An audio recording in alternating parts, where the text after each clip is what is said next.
Salve, salve, meus amigos, sejam muito bem-vindos ao nosso episódio do nosso podcast Sonho Real. Nós estamos no 11º episódio, né, Denso? Estamos chegando aí ao final da nossa... Penúltimo episódio da nossa primeira temporada aqui do nosso podcast. E mais uma vez é um grande prazer tendo você aqui junto com a gente, nos acompanhando nessa jornada aí que já estamos chegando ao final, mas vamos ter a segunda etapa, né, o segundo processo que a gente vai dar uma reformulada e vai vir muita novidade para vocês. E você que está aqui com a gente, não deixa já de curtir, compartilhar, já enviar para um amigo. Hoje a gente tem um convidado mais do que especial. Diferente do que a gente vinha fazendo algumas vezes aqui durante essa primeira temporada, hoje nós trouxemos alguém do mercado imobiliário para a gente compartilhar aqui também, conversar bastante, tirar muitas dúvidas, mas é um advogado, né? Então vai falar aqui muito sobre o mercado imobiliário, porque ele é especialista. Eu estou inclusive aqui com o currículo dele, eu vou ler aqui para gente, para que você possa conhecer melhor quem é o nosso advogado, né? Hoje a gente está aqui com o doutor Antônio Mendes, advogado há 18 anos, conselheiro estadual da Ordem dos Advogados do Brasil, especialista em Direito Civil e Processual Civil, pós-graduado em Direito Imobiliário. Então, meus amigos, hoje a gente vai falar aqui muito sobre esse mercado que é importantíssimo, tanto você construtor como você cliente, ter conhecimento de algumas coisas que muita gente não sabe e a gente já pratica há muito tempo lá na nossa imobiliária, não é isso? E sócio do escritório Moraes e Mendes Advogados Associados e também inscrito no Cresce, não é isso, Demos? Hoje a gente tem um prazer de receber aqui o doutor Antônio, não é isso? Temos um especialista. Um especialista. E é importante demais a gente trazer um especialista, porque nós temos dois públicos aqui. O público do construtor, que sempre nos assiste, inclusive são alguns dos convidados do podcast, e o público do cliente direto, que é o comprador. Então nós temos ali o vendedor e o comprador. E muitas dessas pessoas, e o próprio corretor também, a gente não pode esquecer, tem muitos corretores que nos acompanham, tem dúvidas sobre direito imobiliário. Perfeito. Até a gente, claro, mesmo pelo tempo que a gente tem de experiência, mas surgem aquelas dúvidas, e aí eu vou lá, doutor Antônio, isso aqui. Vamos tirar todas. Vamos lá? Vamos lá. Doutor Antônio, seja muito bem-vindo aqui ao nosso podcast. É um prazer receber você aqui hoje. Eu acredito que hoje vai ser aqui um bate-papo que eu acho que 1 hora vai passar aqui brincando, viu, Deus? Porque a gente tem bastante assunto para... Já estava conversando aqui, já tem um tempão. Já gastamos assunto pra caramba. Mas pode retomar. Vamos retomar. Meu amigo, e mercado imobiliário? Você é especialista nesse setor, direito imobiliário. O que te atraiu? Olha, primeiro eu sempre pesquisei a respeito do mercado imobiliário, porque o que nós temos hoje de investimentos e que podem realmente são coisas fixas, são coisas que não são criptomoedas, que com todo respeito a quem gosta de criptomoedas, mas é um mercado que eu não invisto. O que realmente é seu e que é palpável é o mercado imobiliário. Todo o resto do mercado, todo o resto dos investimentos são voláteis. Então você sabe que hoje quem adquiriu imóveis, principalmente antes da pandemia, hoje teve uma lucratividade absurda. Quem não comprou se arrependeu. Então, pensando nisso, eu preferi investir no meu conhecimento nessa área, porque eu sei que é uma área que não é uma área passageira, não é uma modinha, e é uma coisa que realmente é muito importante e precisa ser estudado para trazer segurança às pessoas. Porque muita gente adquire imóveis e não tem conhecimento do que está comprando. Às vezes 10, 20 anos depois descobriu que tem um imóvel que não tem registro, tem um imóvel que não está regular, ou que adquiriu um imóvel que é objeto do inventário. Então, assim, são várias as situações que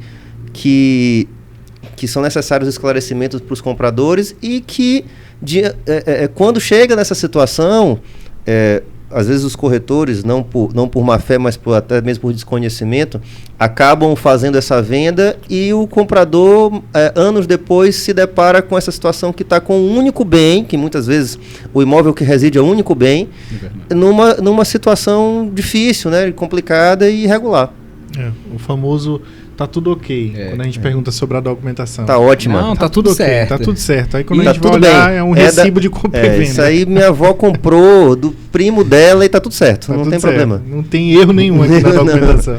Aí quando a gente vai olhar, é um recibo de compra e venda. Exatamente, é isso aí. Então isso é muito comum. Ou é um imóvel que tá escriturado, mas não tá registrado. Ou é um imóvel que a pessoa tem só uma procuração.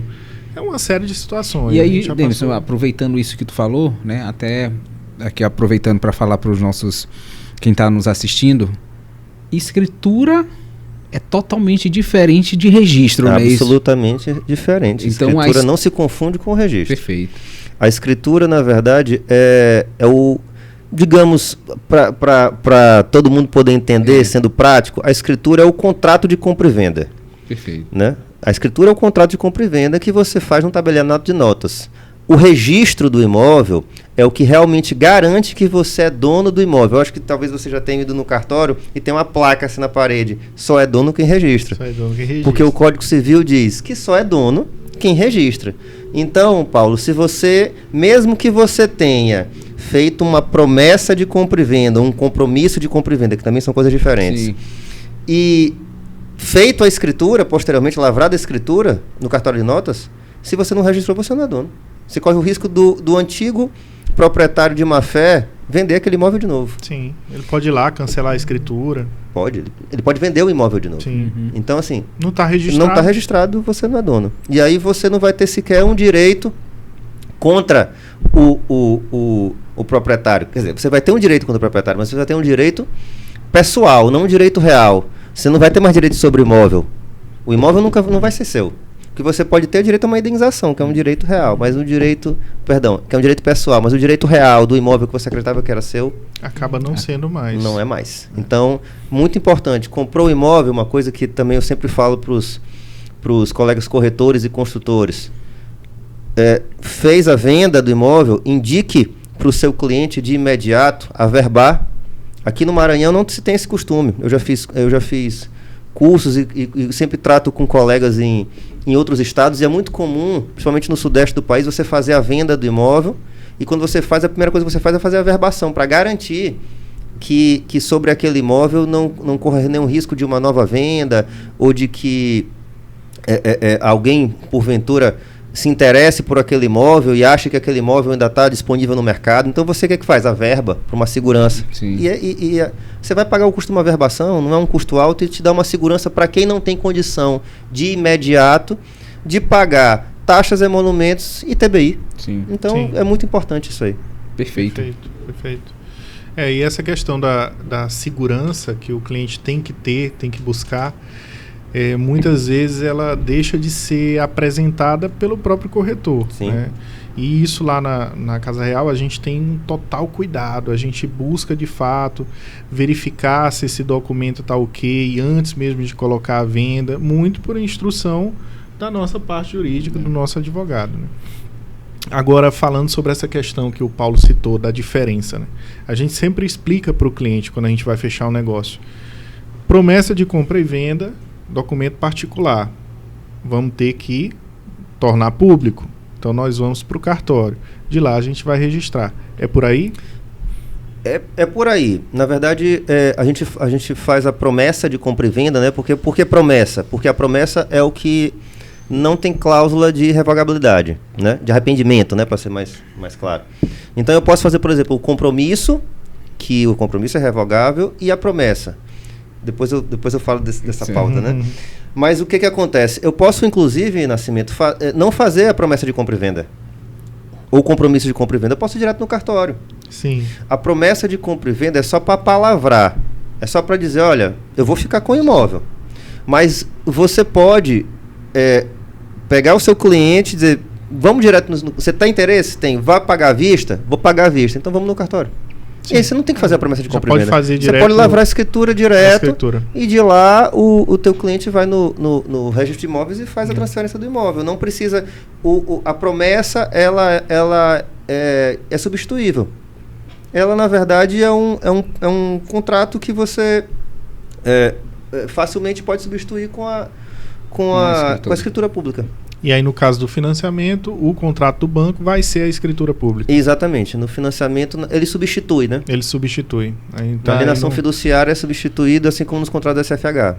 Porque já tem dúvidas também. Alguns clientes perguntam assim, a escritura pública? Ele está financiando. Não. Pergunta, e a escritura pública? Existe a lei da alienação fiduciária, existe uma lei própria, não só a escritura pública, também com os contratos da SFH. Existe uma legislação própria que permite que seja substituído. Então, assim, as instituições bancárias, elas podem fazer o contrato de alienação fiduciária e você vai direto no cartório e faz o registro. Perfeito. Não precisando aí da escritura pública. Não isso é muito mais, né, as pessoas mais antigas, né? Por exemplo, meus avós, meus pais, têm essa coisa, não precisa ter a escritura pública. Eu acho que isso hoje já não tem. Não tem mais, não existe mais. Fala a memória de 97. Isso. Ou seja, vai ser registrado, pronto. A maior segurança que o cliente pode ter é o registro do imóvel no nome dele. Claro, claro. Perfeito. Na verdade, isso é feito porque é por uma segurança do próprio banco, né? Porque na alienação fiduciária o imóvel é do banco. Sim. Né? Você é só um possuidor. Então o imóvel é do banco e o banco faz questão que seja registrado. Ele mesmo prefere que seja porque o imóvel é dele. Tem que ter o registro. É a segurança dele, né? Segurança dele. O banco não é bobo. Se o cliente deixar de pagar, o banco vai lá e diz, o imóvel aqui é meu, dá minha garantia de volta. Exatamente. Né? Por isso que o imóvel vai servir como garantia. Exatamente. Por isso que é feita a avaliação do imóvel.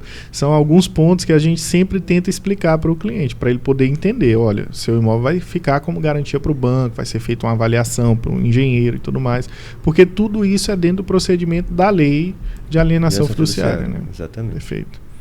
Em relação à questão do construtor em si, vamos entrar nesse mérito, né, Paulo? Sim.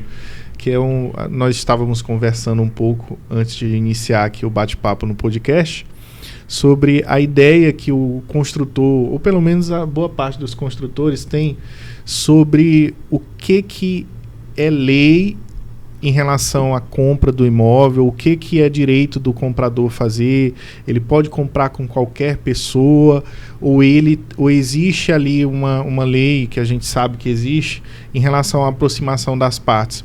Para ficar mais claro, o comprador ele pode dizer assim, não, eu compro com quem eu quiser, e isso pode levar algum risco para o vendedor, no caso o construtor, a partir do momento que o comprador ele visitou o imóvel com o Paulo Vitor, mas disse assim, não, eu visitei com o Paulo Vitor, mas eu quero que o Demson, porque eu gosto mais dele, que seja meu corretor.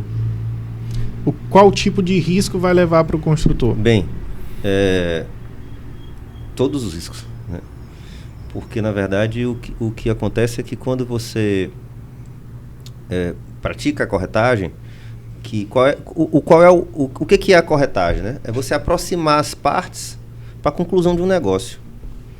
Então, na hora que eu aproximo vendedor e comprador, apresento o objeto do negócio, no caso, como a gente está falando de corretagem imobiliária, é um imóvel. Apresento o imóvel. O cliente, o comprador, o propenso comprador, se interessou pelo imóvel, né? Mas, às vezes, por uma questão financeira, ele quer ser, assim, com todo respeito, ele quer ser esperto, ele acha que ele tem um primo, ele tem um vizinho que é corretor e que ele vai ter um desconto na corretagem. Bem, impedir que isso aconteça é impossível. Sim. Mas vai responder de acordo com a lei. Né? Eu tenho diversos casos, inclusive, que houve aproximação, houve a conclusão do negócio e, por algum motivo de alguma relação do vendedor com o comprador, se distanciaram do corretor, o negócio foi concluído e o corretor recebeu a integralidade dos honorários que são devidos. Sim. Porque quem fez a aproximação foi ele. Então, havendo aproximação, o negócio está concluído. O objeto da atividade do corretor é a aproximação. Aproximou, negócio concluído, honorário devido. Acabou, simples assim. Todo o resto, todos os outros desdobramentos que podem acontecer, nada disso macula a conclusão do negócio. Sim. Se foi Demson que apresentou, Antônio que vendeu, Paulo apareceu depois só para finalizar, o máximo que pode ser feito é a gente mensurar qual foi a participação de Paulo para que Paulo fique com 10%, Demison 90%, Paulo com 20%, Demison 80%, mas os honorários de Demison não tem como não serem devidos. Porque, no caso, eu iniciei a aproximação das partes. Exatamente. Paulo veio só para finalizar. Então, nós vamos aí arrumar algum critério subjetivo para saber qual é a proporcionalidade, mas os teus honorários são devidos, no mínimo em 50%. E como nós estávamos conversando, isso pode trazer um risco para o vendedor, mas também para o comprador, quando ele age dessa maneira. Porque Sim, claro. também pode ser determinado pelo juiz que o comprador pague a comissão. Né? Claro. Até porque quando ele faz toda essa manobra, envolve o vendedor, porque pode acontecer, por exemplo, do vendedor não saber. Sim, ele não está sabendo de nada. Ele não está sabendo de nada. E aí ele faz o quê, por exemplo? Ele paga os honorários para quem apareceu com o contrato assinado. Com o contrato, exatamente. E aí quando você toma conhecimento que a casa foi vendida, que o lote foi vendido, você diz, olha, tá aqui minha ficha de visita. Quem apresentou esse imóvel fui eu. Sim. Eu quero meus honorários. Então, nesse momento, o comprador também corre risco. Por quê? Porque ele, num conluio com o outro corretor, se aproveitou da expertise do corretor inicial, do Demison, que apresentou a casa, mostrou a casa, apresentou todos os pontos positivos, fez que ele escolhesse a casa, porque muitas das vezes tem mais de um imóvel, né? Então, assim, Sim. às vezes o vendedor tem 2, 3, 4, 5 imóveis, apresentou todos os imóveis, não só o escolhido. Uhum. Então, você fez todo o trabalho para que aquela pessoa escolhesse aquele imóvel. Ou seja, os honorários são devidos. E aí, quando você chegou, via de regra acontece assim, no fechamento do contrato, na assinatura do contrato, e você informou que existe uma comissão a ser paga e o percentual, nessa hora ele disse, não, peraí, agora eu vou com fulano. Então... vou conseguir um desconto a mais aqui. É que agora que vai fechar, eu já aproveitei, já vi realmente que ele é muito bom, o café da empresa dele é maravilhoso, me ofereceu um cappuccino, água gelada, mas na hora de fechar eu vou dar para meu primo. Sim. Então, isso é um problema e vai pagar. O vendedor, tanto o vendedor como o comprador corre o risco de pagar. O que não vai acontecer é o corretor ficar sem honorário. Então, só para ficar mais claro ainda, Demison, né? Nós estamos falando aqui, doutor, de uma situação, eu enquanto corretor, a gente vivencia muito, né? Então, o cliente entra em contato conosco, nós agendamos essa visita, o cliente ele conhece os imóveis através do Paulo, corretor, e a gente sabe que isso acontece com muita frequência no nosso mercado. O cliente teve o conhecimento daquele imóvel através do Paulo, mas de alguma maneira ele fechou o contrato através de um outro corretor, que pode ser amigo, um parceiro, um primo, um tio, né? E aquele outro corretor recebe o comissionamento, mas na verdade isso é devido para o Paulo, porque eu que aproximei as partes. Claro. Né? E o que comprova isso, para a gente deixar claro aqui para o nosso público? Isso pode ser feito através de por exemplo, uma ficha de visita? Vários elementos podem comprovar. Vários elementos. Eu já tive processos sem ficha de visita Sim. e que fomos vencedores. Sim. Por quê? Porque a ficha de visita é uma formalidade que é muito importante que os corretores sigam, né? Porque é um documento assinado pelo comprador, então... Comprova 100%, né, a visita. Eu não vou falar pelo comprador, vou falar pelo visitante, Pelo não visitante, necessariamente ele sim, comprou, sim. né? Então, é um documento assinado que não tem... Ali não tem o que ele discutir, que não foi ele que assinou. Uhum. Mas se você não tiver esse documento, outros elementos possam comprovar. Como, por exemplo, você pode juntar uma conversa do WhatsApp. Isso. Como, por exemplo... Você pode juntar, por exemplo, quando você anunciou no OLX, você anunciou num outro portal de vendas, a pessoa foi lá, fulano, eu quero me encontrar contigo e tal, tá aqui meu número. Agendar tal horário nessa casa. Pode. Tá. Você pode, por exemplo, às vezes o cliente visitou de boca, você estava na porta do stand, a pessoa visitou, e você, por exemplo, fez a simulação do financiamento. Então você tem aquela simulação daquele financiamento. Então, existem vários elementos probatórios que podem levar à conclusão do magistrado que você fez a venda. Sim. Que você fez a aproximação das partes. Mas que na hora de concluir a venda foi frustrado por atitude ilícita ou do vendedor ou do comprador. Mas nós estávamos conversando também, antes de iniciar o podcast, que existe uma forma segura para o vendedor de fazer isso, que é o controle das visitas. Claro. Né? Solicitar importante. Relatórios para os corretores. Muito importante ele ter. O que ocorre, na verdade, é que principalmente os construtores de menor porte não têm esse controle. Então, às vezes o imóvel está, inclusive, ainda em obra. Sim. Então, o corretor vai fazer a visita, só está lá o mestre de obra, o pedreiro, e você mostra o imóvel, mostra o projeto, explica como é que vai ficar, ali o cliente já se interessa, entendeu? Às vezes a venda é concluída 1 mês depois, 2 meses depois, quando a casa está já numa fase já de acabamento. Por isso que é importante também o construtor autorizar aquela pessoa a vender o imóvel. Exatamente. Porque aí ele vai ter um controle de quantas pessoas ele autorizou. Então ele pode dizer, eu autorizo o Paulo, eu autorizo o Demis, eu autorizo tal corretor. Então eu já sei os 3 que eu autorizei. Se um terceiro aqui, um quarto, entrar sem autorização, olha, eu não te autorizei você não faz parte do rol dos corretores, exatamente. Então, da mesma importância que temos para o corretor a ficha de visita com o cliente, no caso, para o construtor, seria ele ter autorização de vendas dos corretores ou imobiliárias aptas a oferecer o imóvel dele. E ter um controle de acesso, né? Eu não falo nenhuma exclusividade, mas ele tem que ter um controle de acesso. Ele precisa saber quem está visitando o imóvel dele. Sim. Até porque o corretor que está visitando o imóvel dele não necessariamente está fazendo uma visita para o imóvel dele positiva. Sim. Eu posso, por exemplo, ter visitado o imóvel que Demson me apresentou e Paulo disse assim, rapaz, aquele imóvel é poente. Vamos lá que eu vou te mostrar como aquilo não presta. Sim. Então, assim, não necessariamente a visita é positiva, não necessariamente a visita é para concluir uma venda. A visita pode ser para convencer aquele teu cliente a levar para outro imóvel. A ficar em outro imóvel. Aquilo ali, vamos lá, 4 horas da tarde que tu vai ver que o sol está batendo na sala. Sim. Então, ele tem que ter o controle do que está sendo feito dentro do imóvel que ele está construindo. É muito importante que ele tenha essa documentação. E aí ajuda muito a questão da gestão comercial que a gente faz. Porque a gente tira o trabalho do construtor.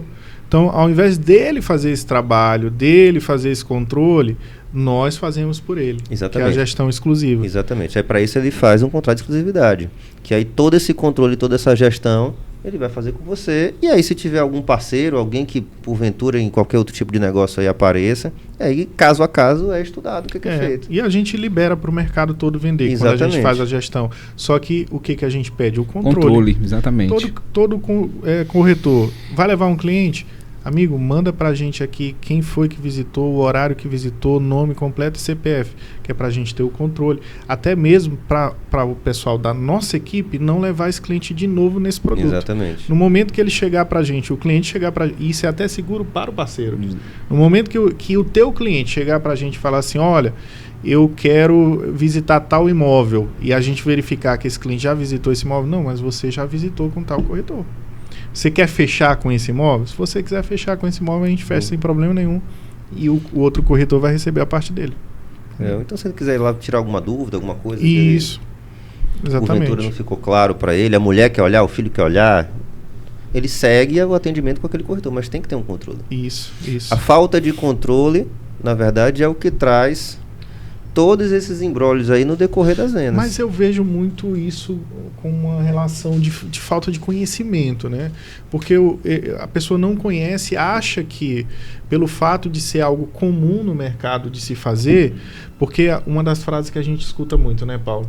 Não, quem decide a compra é o comprador. O comprador decide com quem compra. Ele que escolhe com quem ele vai comprar. Mas a gente, na prática, e pela lei, não é bem assim que funciona. Não é assim. Então, aí a famosa lá, é a lei do mercado. Só que o que você falou sobre a lei do mercado? A lei do mercado não é escrita. Não está escrita em lugar nenhum. Não escreveram a lei do mercado ainda. Então, a lei que a gente vai aplicar é o Código Civil. É o Código Civil. E isso serve, né, Demerson, de um alerta, inclusive para os parceiros, os amigos corretores. Muitos de nós, eu falo por mim também, que eu comecei a ter mais conhecimento disso a partir do momento que eu entrei na Casa Real, de conhecer mais a fundo justamente seus direitos, os seus deveres e como é a maneira correta, o processo correto a ser feito. Porque nós já passamos por situações, inclusive recentemente, né, inclusive de uma venda de uma corretora parceira nossa, mas que não foi ela que apresentou o imóvel primeiro para o cliente. E o cliente foi através dela e disse assim, eu quero comprar com você. Mas já tinha olhado com outro corretor parceiro. O corretor parceiro, para vocês terem uma noção, quando o Demerson entrou em contato, meu amigo, você vai receber aqui a metade do comissionamento. Me manda teu Pix. Me manda teu Pix. Ele pegou até um susto. Porque ele não sabia de nada, que nem que tinha sido efetivada a compra. A negociação. E que ele era devido para ele o comissionamento. Né? Então, aqui fica já uma dica também para a gente, enquanto corretor, que a gente possa ter mais conhecimento e possa, né? E na própria cabeça desse corretor, né, Paulo, poderia ele estar pensando o seguinte, não, poxa, eu não tenho direito disso aqui, eu vou perder isso aqui. Vou perder, exatamente, porque é a prática do mercado. A prática do mercado. Porque é quem vende, quem assina o contrato que é devido. Mas a prática do mercado não pode ser essa, né? O mercado tem que se pautar em boa fé e nas relações justas entre as partes, porque senão vai ficar o tempo todo essa caça de cliente, esse mercado agindo de forma negativa, Exatamente. Um puxando o tapete do outro. E isso não engrandece o mercado, pelo contrário, isso aí cria inclusive um clima de tensão quando você está num lugar que um corretor, eu vou ser atendido pelo corretor tal, você já fica com o pé atrás, igual a minha classe que sofre muito. Eu não vou contar nenhuma piada de advogado aqui, mas eu passo por isso, entendeu? Mas o que deve ser feito é que você fez certíssimo, assim que deve funcionar. Isso. O mercado tem que se pautar em boa fé e as relações entre os parceiros tem que ser assim mesmo. Não é a primeira vez que a gente faz isso. No momento que nós identificamos, o processo já estava sendo para finalização de contrato. Então, a gente já estava num momento que não ia adiar nada. Né? Então, tá bom, vamos fechar o contrato. Me passa o contato do corretor. Me passaram o contato do corretor, entrei em contato com ele, liguei para ele, expliquei toda a situação e disse, manda o teu Pix porque o comissionamento já caiu e a gente quer passar a tua parte. Ele, ótimo, perfeito, se surpreendeu, achou que realmente não é uma prática comum, então ele achou que ele não tinha direito, mas eu falei, não, aqui a gente faz dessa maneira. Se em outros locais não é feito assim, não é problema nosso. É o que eu falo, eu não vou, não, porque o mercado segue isso, o mercado não faz isso, eu vou fazer igual ou vou deixar de fazer. Não, eu vou fazer o que tem que ser feito da forma correta e pronto. E ele com certeza vai fazer isso com o próximo colega, porque ele viu que as coisas funcionam assim, que o mercado tem que funcionar dessa forma. Exatamente. E é assim que tem que ser. Boas práticas, elas têm que ser repassadas, replicadas. Né? E um outro detalhe, né, aproveitando que a gente estava conversando aqui, doutor, que eu acho que é importante também a gente deixar claro, né, a função do corretor de imóveis. Então, muitos clientes, e a gente tem praticado até muito isso mais, né, na conversa que a gente tem no atendimento com o cliente, de falar a importância, o que é o papel da imobiliária, né, Demerson? Isso. O que é a função nossa nessa promessa de compra e venda? Na verdade, é uma das coisas que a gente mais sofre. É uma das coisas que a gente... Para fazer o cliente entender. Entender, né? Então, nós somos intermediadores. Né? Existe a parte vendedora, lá geralmente a gente trabalha o construtor ou algum proprietário, e existe o comprador. Então a nossa função é justamente fazer a aproximação dessas partes. Exatamente. A partir desse momento é devido o comissionamento para a gente. Eu vou até completar, Paulo, se tu me permitir. Não, lógico. Na negociação imobiliária se envolve lá o comprador, o vendedor, o intermediador, o banco, a prefeitura, o cartório. Perfeito. A esposa. Todo mundo. Mas aí o que o comprador e o que o vendedor pensa? Que o corretor, ele é o intermediador, ele é o banco, ele é o cartório, ele é a prefeitura. Já tivemos essa discussão, né? Sim. Isso também, eu já conversei com outros colegas de outros estados que atuam no mercado imobiliário e no direito imobiliário, e isso é uma prática do maranhense. Essas atividades não dizem respeito ao corretor de imóveis. Essas atividades deve ficar bem claro que elas não fazem parte do pacote que você está adquirindo quando você contrata um corretor de imóveis. Porque relações no banco, ok que acompanhar no cartório na hora de lavrar a escritura é importante, até porque aquele é o momento principal em que é fechado de fato o negócio, pagos os honorários e pago o imóvel. Mas outros problemas não.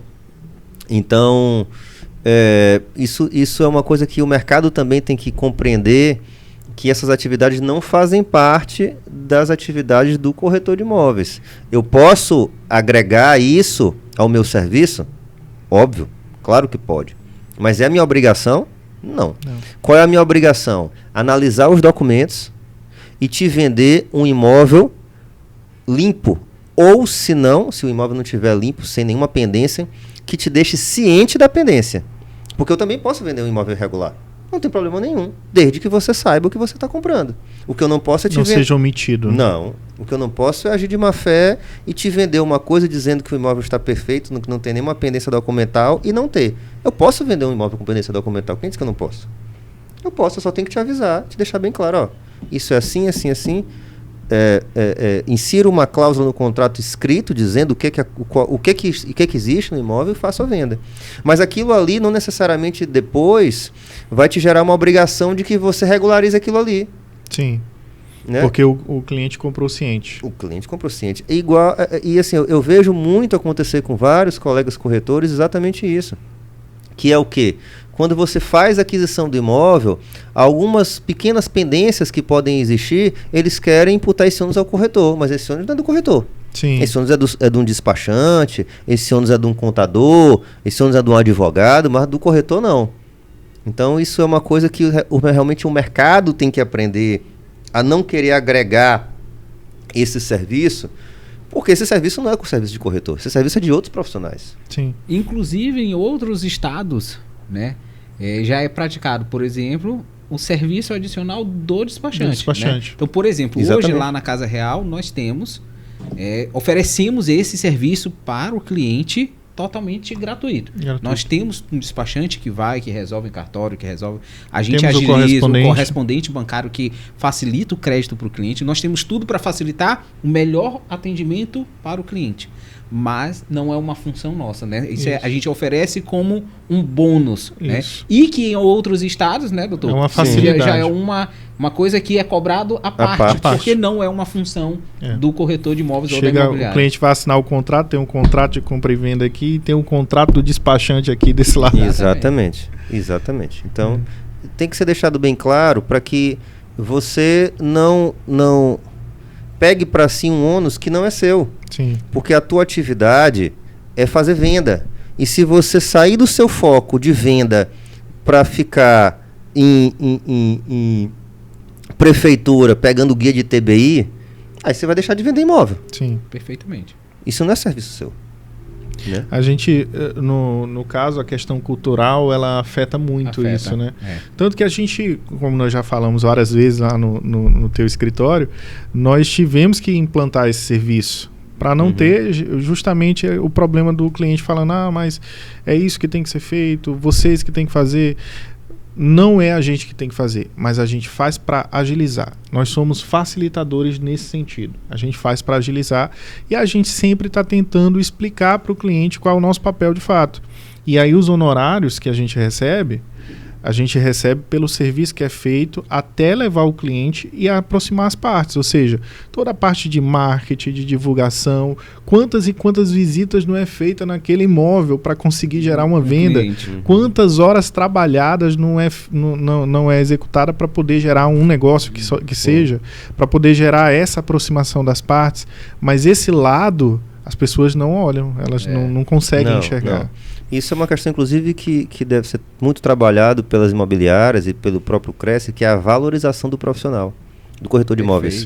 Para que você não ache que o corretor de imóveis se confunda a atividade dele com a atividade do despachante ou com a atividade de qualquer outro. O corretor de imóveis ele tem uma atividade, falha a memória agora o número da lei, que regulamenta a atividade de corretor de imóveis, mas ela descreve quais são as atividades. 6.530. Então, você não pode querer imputar o corretor, agora você vai tirar um ITBI ali para mim, você vai tirar uma guia de PTU, porque não, esse serviço não é meu.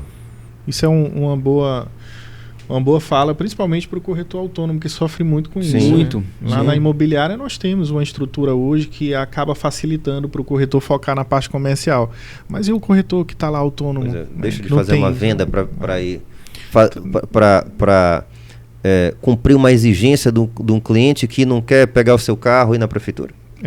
complicado. Não pode ser assim. Né? Não pode ser assim. E esse ponto aí, maravilha. Eu acho que isso ficou muito claro aqui pra gente. E é importante a gente ter falado isso aqui, né, Demos? Porque a gente escuta todo dia a mesma coisa. E é importante que...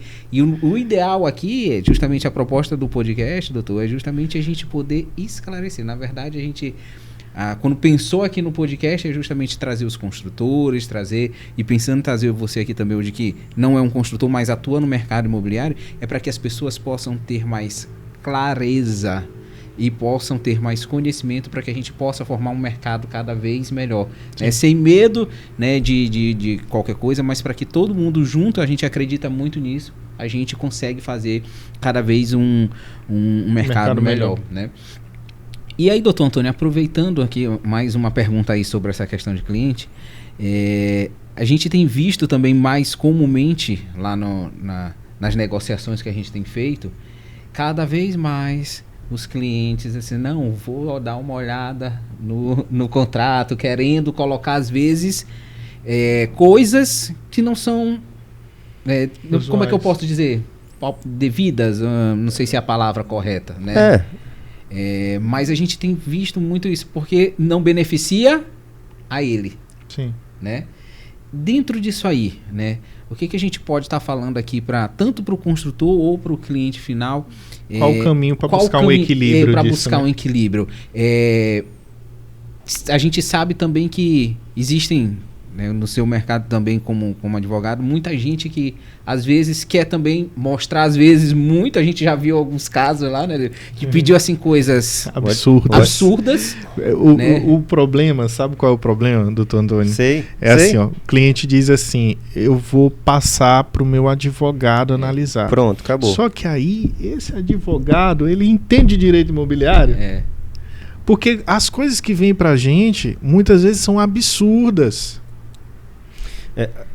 Os colegas, eles têm uma ânsia de mostrar trabalho para o cliente, e às vezes esse mostrar trabalho para o cliente é apresentar dificuldade, não facilidade.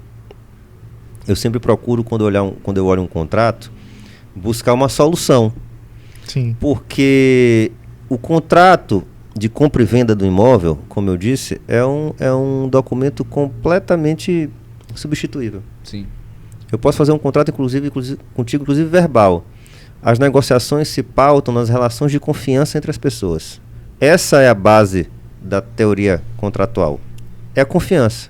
Se eu confio em ti, e eu sei que você é uma pessoa de caráter, eu te vendo fiado de boca, no fio do bigode. Se eu acho que você pode me passar a perna, eu faço um contrato contigo, descrevendo até a hora que tu vai fazer o pagamento e o lugar. Então, o que acontece? Talvez hoje a sociedade viva uma crise de segurança, uma crise de confiança.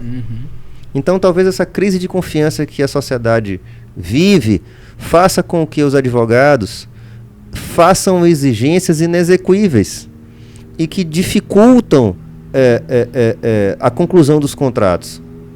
Bem, quando eu pego um contrato, a única coisa que eu peço é clareza, né?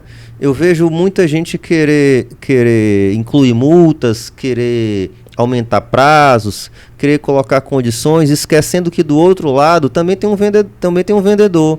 E que o vendedor pode em algum momento virar e dizer assim, eu não quero mais vender. Sim.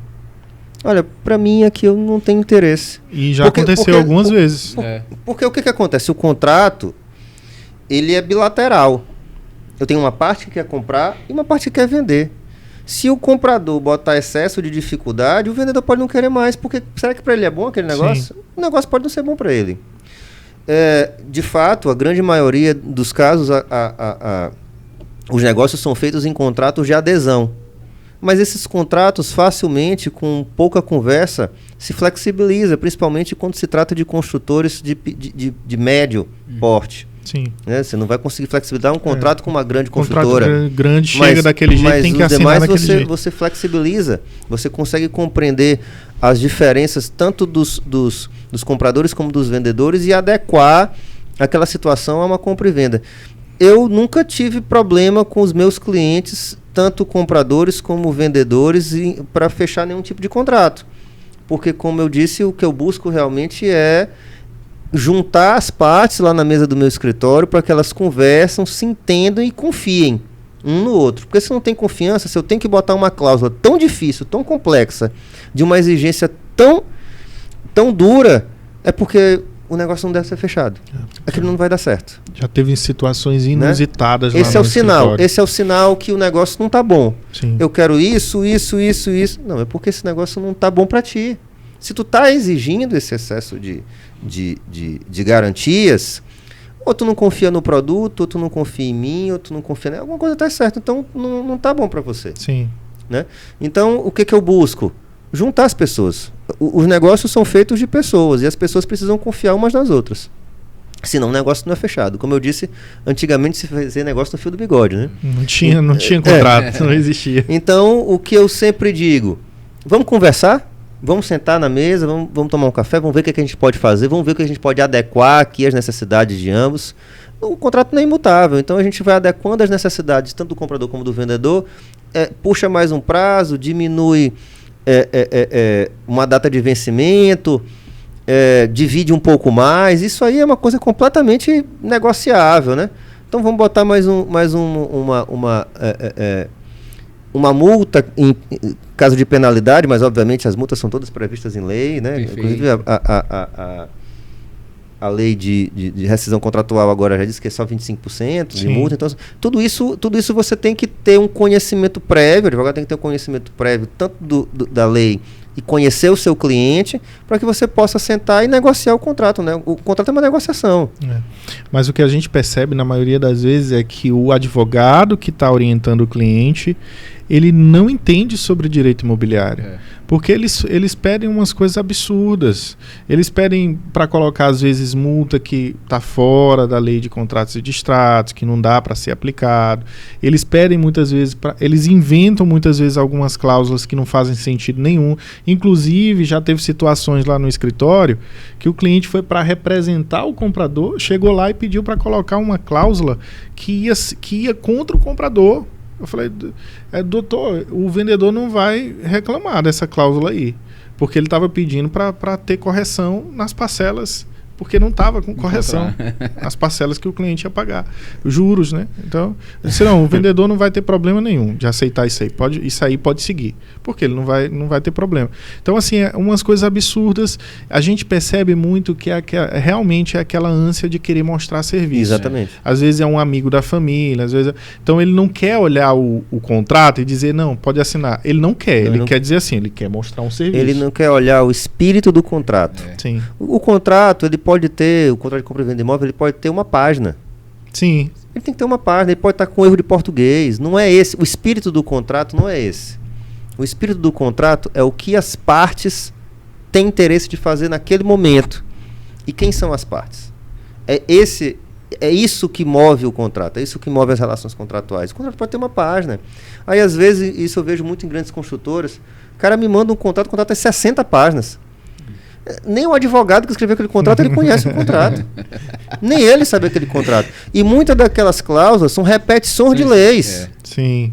Aquelas cláusulas são repetições de leis. Ele pega alguma coisa e repete ou diz coisas óbvias. Fica redundante. Fica redundante. Você começa a ler aquilo na segunda página. Putz, eu não aguento mais isso aqui não faz o menor sentido. Tanto é que muitas construtoras têm um quadro resumo.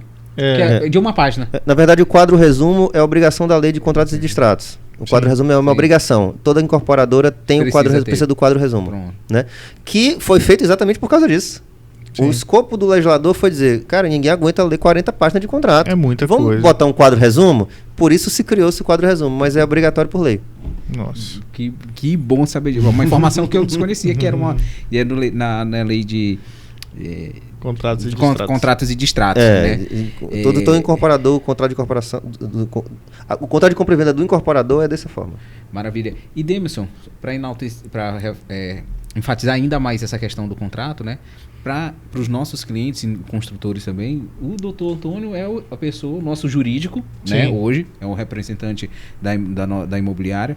E toda essa questão contratual é ele que faz. Nós temos um contrato base, né? Então, para você, nosso cliente, você está respaldado diante E também tem outro detalhe. é uma coisa que a gente já até falou com alguns construtores. Construtor, você quer fazer o seu contrato? É o que a gente indica. Faz o seu contrato. Nós indicamos o doutor Antônio. O doutor Antônio vai lá, vai conversar com você, vai escutar as suas demandas e vai criar um contrato base para você também. Mas como o próprio doutor Antônio pode falar um pouco mais, cada caso é um caso. Claro. Cada construtor, cada incorporador tem suas peculiaridades. Então, às vezes, ele tem as obrigações a vencer, ou ele tem determinadas outras circunstâncias que ele precisa de um contrato específico para ele, né? Ele não necessariamente tem que se enquadrar num contrato padrão. Ele pode, por exemplo, precisar de um sinal maior. Sim. Ele pode, por exemplo, ter uma previsão de um recebimento de um outro imóvel e poder fazer um parcelamento mais longo. Então, como eu disse, essas coisas são todas negociáveis. Então, analisar caso a caso. São caso caso a caso. Até porque ele pode ter, num momento da vida dele, um tipo de contrato que daqui a 2 anos ele não se adequa mais. Sim. Aquele contrato que ele fez em 2020 não serve mais para 2023. 2023 ele está numa outra realidade. Às vezes ele está numa situação financeira melhor, ele pode fazer um parcelamento próprio, ele pode fazer um financiamento próprio, entendeu? Então, tudo isso vai mudando e as situações vão se alterando e ele precisa fazer a atualização do contrato dele, e, como eu sempre disse, cada vez mais enxuto. Os colegas que me perdoem, mas eu não gosto de contrato de 20 páginas. O contrato para mim tem que ter 2, 3 páginas e acabou. O contrato é para prever... já no quadro resumo, se bota as situações principais, que é a data de entrega, juros, multa, e o resto são condições pessoalíssimas, como, por exemplo, alguma especificidade do imóvel, ou alguma coisa em relação ao pagamento de honorário de corretagem, ou algumas outras questões que não necessariamente tão fora do quadro resumo, porque o quadro resumo já tem as coisas mais importantes. Para mim, o contrato é o quadro resumo. Sim. Todo o resto são situações que não têm muita relevância. Ora, o que eu quero saber, além da data que eu vou receber, de quantas vezes eu vou financiar, dos juros e da multa? Sim. Tem mais alguma coisa importante que eu preciso saber? Todo o resto está previsto em lei, está previsto no Código Civil, está previsto na lei de distrato. Todo o resto está previsto na legislação. Até a própria comissão do corretagem também está prevista na legislação. Então, o contrato, ele vai, na verdade, preencher lacunas da lei que a lei não prevê. Então, por que a gente faz o contrato? A gente faz o contrato para especificar aquela situação, mas eu posso, como eu disse aqui, fazer um contrato de verbal contigo. E a gente vai aplicar a regra geral. Contrato, na maioria das vezes, é uma formalização. Uma formalização. Formalizar aqui o nosso negócio, vamos colocar num papel. E acabou. Agora, a escritura de compra e venda, não. A escritura de compra e venda é um documento obrigatório porque eu preciso dela para fazer o registro do imóvel. Mas o contrato é para trazer realmente elementos básicos, não é para complicar, é para facilitar. Sim. Agora, voltando nesse outro assunto aqui que a gente estava por último, eu acho que é um recado importante que a gente tem que dar para o comprador, principalmente o cliente que quer buscar um imóvel, quando vai se orientar, ou até mesmo o vendedor, claro, também. Sempre buscar um advogado que seja especialista. Claro. Sempre especialista. Eu inclusive, eu tenho um problema que às vezes me aparece um cliente e diz assim: Antônio, eu estou com um problema criminal. Eu disse: olha, para mim o crime nunca compensou. Eu não trabalho com criminal. Você tem que procurar alguém. Não, mas é só uma audiência no Juizado Especial Criminal. Eu disse: eu não faço. Eu não faço porque eu vou complicar a tua vida. Eu não conheço o Juizado Especial Criminal. Eu nunca fui lá. Não é minha área. E às vezes os colegas são generalistas. Muitos colegas são generalistas. Então, às vezes você passa na porta do escritório de advocacia, não sei se vocês já viram isso, até escrito assim: ele faz previdenciário, civil, família, criminal. Não, meu amigo, alguma coisa aí não tá dando certo. Sim. Alguma coisa aí não vai dar certo. Não tem como tu saber de tudo isso. Eu dentro da minha área, se eu não ler todo dia, não vou dizer todo dia, mas se eu não tiver na atividade todos os dias e tomar conhecimento de novas matérias, inclusive eu sou membro do Instituto Ibradim, e receber essas informações do Ibradin, que é por onde a gente se informa, né? A maioria dos advogados que militam nessa área imobiliária se informam, você perde, você não tem como, porque dentro da faculdade você não estuda direito imobiliário. Perfeito. Não existe cadeira de direito imobiliário. Então, os colegas que são generalistas se deparam com situações que eles querem mostrar o serviço. E qual é o serviço? Vamos botar uma dificuldade? E aí o meu cliente vai ver que realmente eu sou um advogado firme, que eu sou um advogado de pulso. Mas ele não quer um advogado de pulso, ele quer um advogado que resolva a situação dele e faça com que a compra e venda dele ande de forma mais rápida, simples e cognoscível, porque de juridiquês a gente já está cheio, né? Sim. De data venha já basta, né? Então tem que facilitar, não é para complicar. A maioria quer complicar. Isso é o que a gente quer rebuscar, quer rebuscar para dificultar. Não, é para facilitar. A gente tem visto muita coisa. Vou te dizer que às vezes a gente diz assim, rapaz, essa aqui todo dia é uma situação nova, né? Doutor Antônio, aproveitando também, é importante o construtor ter um memorial descritivo do imóvel? Qual a segurança para o construtor e para o comprador sobre o memorial descritivo?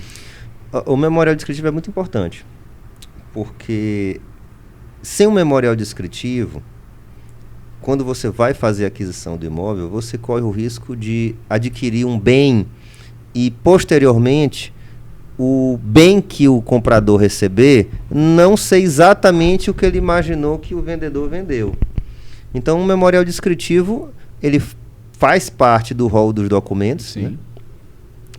Quando você está vendendo principalmente um prédio quando eu falo é qualquer estrutura edificada, né? Não é lote. Sim. Né? Que você realmente faça a descrição do que você está fazendo a venda, para que posteriormente você não corra o risco de sofrer algum tipo de ação dizendo que o piso que você vendeu não era aquele piso, ou alguma coisa assim. Porque muitas vezes o construtor ele lança o produto com as imagens 3D, que é ilustrativa e tudo mais, e o cliente pode dizer, tu não me entregou o memorial descritivo, mas aqui no projeto estava mostrando que era esse material, mas está outro material. É o famoso ou similar. Sim. Só que às vezes o similar não é similar. Não tem nada a ver. Não tem nada a ver. Mas isso aí, o memorial descritivo faz parte do anexo, né? Do contrato da promessa de compra e venda. É uma luta que a gente tem. É uma luta. Tanto para o vendedor, o construtor, para ele garantir aquilo ali, né, e ele ficar respaldado diante do cliente. Segurança para ele. É um documento fundamental. E para o cliente também, para saber assim, eu estou comprando isso aqui, então estou ciente de que eu vou receber isso aqui. Quando se trata de uma promessa de compra e venda, né, do imóvel que ainda está em construção, é importantíssimo. Né? Dos imóveis já prontos, não. Dos imóveis entregues, não. Mas do imóvel em construção é essencial. Você precisa saber o que não está vendo. Você precisa saber o que você vai receber. Então é documento essencial. Para as duas partes é extremamente importante. Extremamente importante, é a base. Agora, uma outra coisa que o cliente confunde muito em relação ao nosso papel, no nosso papel específico da Casa Real, ele imagina que nós somos o vendedor ou a construtora. Confunde muito. Tem situações assim bem inusitadas, né? Eu até fiz uma analogia esses dias, que o cliente imagina que ele foi lá como se fosse numa loja, comprou um produto, o produto deu algum problema e ele está voltando na loja ali para trocar. Então ele imagina, ele faz isso na mente essa relação, né? E é um desafio enorme para a gente tem que ter muita calma, muita tranquilidade para explicar para ele que quando se tem um problema no imóvel que ele comprou, que é o que ninguém deseja, mas muitas vezes no imóvel novo, por mais que o construtor execute da maneira perfeita e melhor possível, no uso vai aparecendo algumas coisas. É normal, e a gente trabalha com imóvel novo, então vai aparecendo, o consultor vai resolvendo, né? Mas muitas vezes o cliente ansioso, com receio, com medo, inseguro, ele vai para onde? Lá na imobiliária. Eu comprei com vocês. Vocês vão ter que dar um jeito. Às vezes ele conheceu o construtor só no dia da assinatura, né? E às vezes nem no dia da assinatura. Porque principalmente hoje com a assinatura digital, muitas vezes ele só vai ter contato depois que recebe a casa. E aí ele tem um contato muito próximo com a gente do início até o final do processo, porque a gente acompanha tudo. E aí a gente tem um setor de pós-venda. Só que esse setor de pós-venda, ele é para a fase de até concluir o processo da venda. Então, é a fase lá de cartório, de prefeitura, de conclusão. Aí a gente faz a entrega do imóvel, a gente participa dessa entrega do imóvel junto com o construtor. A partir daí, aí já é com o construtor, porque é o construtor que tem que dar a garantia do imóvel, durante ali os 5 anos, a garantia estrutural. Mas aí o cliente confunde bastante. Então, quando tem algum problema, muitas vezes, ou na maioria das vezes, ele nem vai falar com o construtor. Já vem direto. Primeiro ele vem direto até a gente, né? Então é um desafio enorme para a gente conseguir separar isso. Mas a realidade é que as funções são diferentes, né, doutor? Totalmente diferentes. As funções são diferentes e o corretor não tem nenhuma responsabilidade sobre o imóvel que vende, né? Obviamente, falo em questões estruturais. Sim. Né? A única responsabilidade como eu disse anteriormente, é você fazer análise da documentação e deixar o seu cliente ciente da situação documental do imóvel, fazer a apresentação do imóvel e concluir a venda. Mas questões estruturais, nenhum tipo de responsabilidade. Manutenção do imóvel, qualquer coisa do tipo. Não tem nenhuma sociedade com o construtor. Sim, então, não você temos. Não tem responsabilidade. Nós não temos. Para deixar claro, a gente não deseja isso. A gente fica triste quando acontece. Mas é uma coisa que está fora do nosso controle. A gente não tem como ter controle em relação a isso. Até uma questão para saber como é o pós-venda do construtor, para que as imobiliárias tenham inclusive ressalvas com vender aquele produto, sabendo que é um produto que vai estar um retorno negativo para a própria imobiliária, porque o cliente não sabe separar as responsabilidades, né? Então isso é uma coisa que o próprio construtor deve ter essa responsabilidade, essa ciência de saber acolher e resolver o problema do seu cliente, porque isso acaba resvalando na imobiliária, né? E quando aparece alguma coisa, é justamente o que a gente faz, né? A gente evita até vender o produto, para que a gente já sabe que vai trazer problema para a gente futuro, e a gente não quer isso, né? Pelo contrário, a gente busca aqui sempre oferecer para o cliente a melhor solução, desde o atendimento até a parte de documentação, de despachante, né? Que, como já foi falado aqui anteriormente a respeito disso, né? de que não é uma responsabilidade nossa, mas a gente oferece isso lá na imobiliária. E a gente senta com o cliente, a gente conversa, a gente lógico não que a gente tá para ajudar, a gente nunca vai se omitir, né, Deus? A gente faz reunião, a gente chama o construtor, a gente intermedia, a gente quer conciliação. Já tem situações que o imóvel já foi entregue há um bom tempo, mas mesmo assim a gente se envolve, porque a gente não quer deixar o cliente na mão também. Mas seria muito importante que ele entendesse que isso não é uma responsabilidade nossa. E pela lei não é. Ou vir cobrar a gente, porque o problema é que as pessoas veem a forma como as pessoas vêm cobrar, né? Mas de qualquer maneira nós sempre damos ali o apoio necessário para aquele cliente nas situações, e a gente resolve da melhor maneira. E uma das coisas também, Demson, essa questão questão estrutural, mas também o cliente às vezes quando compra um imóvel na planta, e aí quer que a gente acompanhe a obra também. Sim. Paulo, mas por que minha obra não anda? Né? Tipo assim, quer que a gente ali esteja cobrando o construtor a obra do meu cliente. Atrasou por quê? Né? E isso é uma responsabilidade do construtor. Até a atualização do cronograma de obra, o cliente acha que é a nossa responsabilidade. Ficar atualizando ele, agora está fazendo isso, agora está nessa fase. Sendo que não é, a gente não tem nem estrutura para fazer isso, né? A gente não tem como acompanhar isso. Mas graças a Deus, falando sobre essa questão desses problemas que acontecem, hoje em dia são poucos. Porque nós começamos a trabalhar realmente com os melhores parceiros. Então a gente começou a evitar aqueles parceiros que davam mais dor de cabeça e começamos a trabalhar aqueles parceiros que não dão tanta dor de cabeça e principalmente que estão abertos a mudar e a melhorar.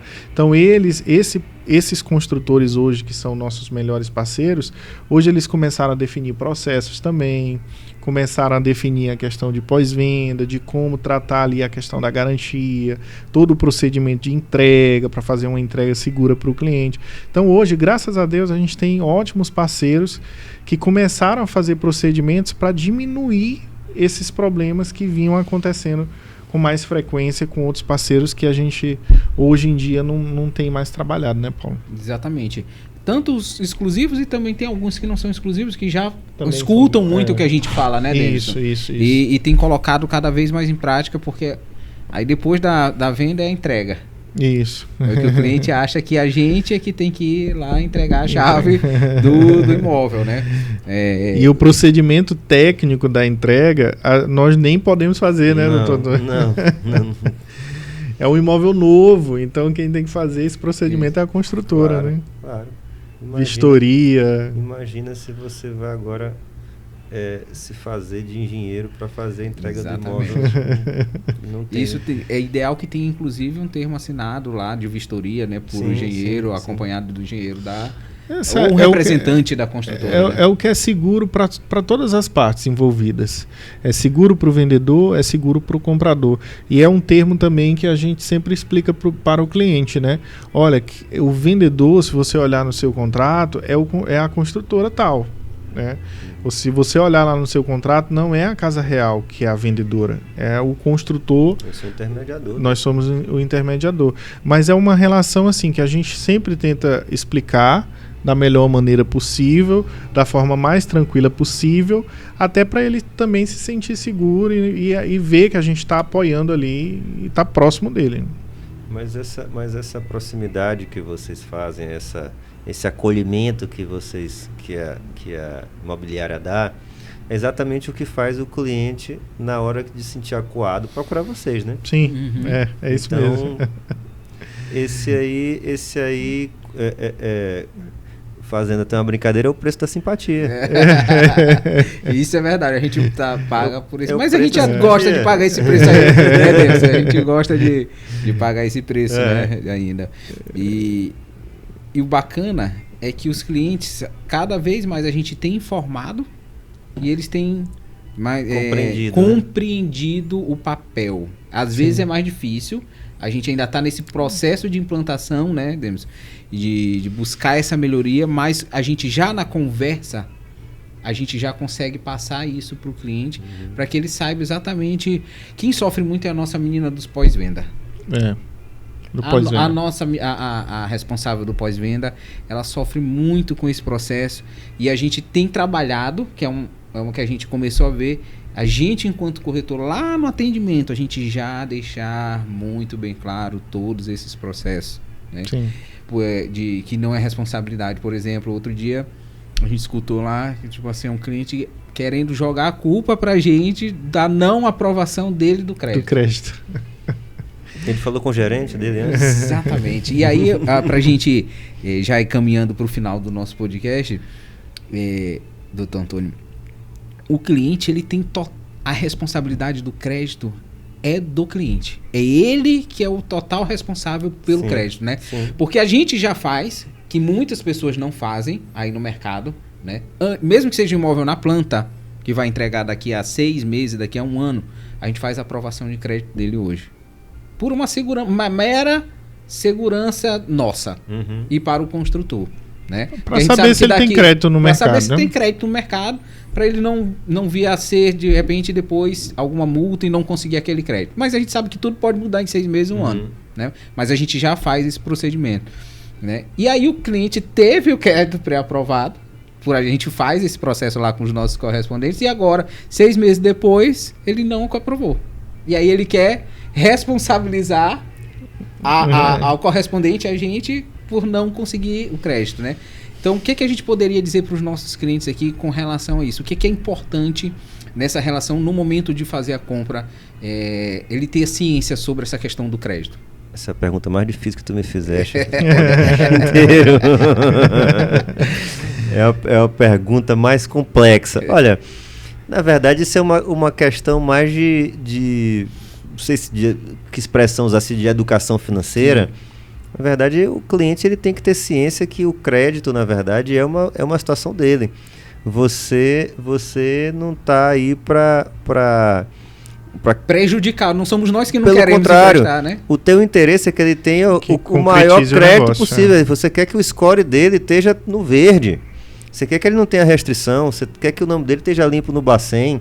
O seu interesse, pelo contrário, é que eu, por exemplo, quero meus clientes todos muito ricos. Sim. Entendeu? E com bom crédito. Então, o que ele tem que compreender é que, na verdade, essa responsabilidade não é sua. Tá fora do nosso controle isso. Absolutamente. Na tua esfera ali, tá fora. Se tem alguém que pode auxiliá-lo, é o gerente dele do banco. O gerente dele do banco que pode dizer, faz o seguinte, apresenta uma declaração, vai no teu contador, apresenta uma declaração de imposto de renda Y, que eu falo aqui com o meu setor de análise de crédito. Então, vocês não têm o que fazer. Vocês, com todo respeito, só fazem uma coleta de documento. Exatamente. É o que vocês fazem. É isso mesmo. Vocês fazem uma coleta de documento. Vocês pegam o documento dele, apresenta um checklist, ele entrega o documento, e você junta e apresenta para o banco. O banco não aprovou, desculpa. Eu lamento por você e por mim, porque eu queria que seu crédito fosse aprovado, senão eu não concluí a minha venda. Então, na verdade, ele tem que ter uma consciência que o crédito dele é a responsabilidade dele. E de mais ninguém. Mas aí sempre tem que encontrar o culpado. E aí o culpado tá aqui, ó. O corretor tá aqui na minha frente, vai ser ele. Cada situação, exceto se Paulo tivesse comprado uma moto fiado, nunca ia ser a responsabilidade de Paulo o crédito dele. Pois é. É manter é o que nós falamos para o cliente quando ele compra. Mantenha o seu perfil financeiro de acordo com o momento que você está comprando agora. Então são 6 meses, olha, não faz dívida, não faz endividamento, porque o cartão de crédito também é uma forma de endividamento. Muito grande. A parte de financiamento de veículo, não atrasar conta, tudo isso, você pode ter alteração no seu perfil financeiro e o crédito que o banco quis te dar hoje, pode ser que daqui a alguns meses ele não queira mais te dar porque você alterou o seu perfil financeiro. Sim, claro. Então score aí tá aí para isso, né? Na hora que você faz uma alteração, você deixa de ser interessante para o banco. Isso. Você aumenta o seu risco. Isso. Né? E aumentando o risco, já era. Bom, acho que foi esclarecedor demais. Demais. Aqui eu tinha mais umas 5 perguntas aqui para fazer, mas eu acredito. Vamos sim. Vai ter um próximo episódio. Que a gente vai aqui poder trazer até situações, né? De repente aqui, se você teve alguma situação, está assistindo alguma coisa a respeito aí no seu processo de compra e venda. Quer tirar alguma dúvida? Quer tirar alguma dúvida, manda aqui escreve aqui nos comentários ou manda direto pra gente aqui no nosso direct. A gente encaminha aqui pro doutor e de repente a gente faz um próximo episódio aqui, um bate-papo com as perguntas dos clientes que vieram, né? Eu acredito que isso a gente consegue, quanto mais conhecimento, mais esclarecedor, melhor para todo mundo, e é isso que a gente está buscando aqui. Perfeito, é isso mesmo. Então, meus amigos, doutor Antônio, mais uma vez, muito obrigado aqui pela sua presença. Algum recado, Demerson? Não, na verdade sim, a gente vai ter, voltando a falar o que eu falei no último episódio, nós vamos ter uma ação social no dia 12 de outubro, que é o Sonho de Criança. Então a gente está aí buscando parceiros. Fica o convite para quem está assistindo esse podcast, participar com a gente dessa ação. Vai ser no dia 12 de outubro. A intenção é arrecadar alimentos com cesta básica e também brinquedos, tá bom? Então tá todo mundo convidado. Qual vai ser a comunidade que vai ser atendida? Vai ser Parque das Palmeiras. Fica ali próximo do Altos do Turu, do Parque Vitória, fica naquela região ali. A gente tem um pessoal lá, tem um líder de comunidade, ele vai juntar o pessoal e a gente vai fazer uma festa bem legal lá para a criançada. Então, se você quer contribuir, os pontos de coleta lá na imobiliária, no Araçagi, lá na Avenida Nova York, ali bem próximo do restaurante Mandacaru, e também tem a nossa sala ali na avenida principal do Altos do Turu, na Avenida 1. Qualquer coisa também pode entrar em contato aqui conosco, que a gente manda o endereço para você, ou entra em contato com a gente vai buscar. O importante é que o máximo que a gente puder arrecadar aí de doações, de contribuição de cesta básica e para brinquedo, a gente atingir o máximo de crianças. Eu acredito que isso vai ser muito bacana, importante, e a gente vai estar aqui também divulgando para vocês, tá? Então, agradecer aí, muito obrigado pelo convite. Foi meu primeiro podcast. Mas muito legal, gostei demais e estou aberto aí às próximas edições, eu estou aqui a postos. Show. Aguardando o convite. Valeu. Maravilha, gente. Pessoal, então a gente finaliza por aqui o nosso 11º episódio do podcast Sonho Real. Não esqueça de compartilhar, de curtir, isso é super importante pra gente, e encaminhar para alguém que você acha que isso aqui vai valer muito a pena, tá certo? Um forte abraço e até a próxima. Valeu. Obrigado, até mais.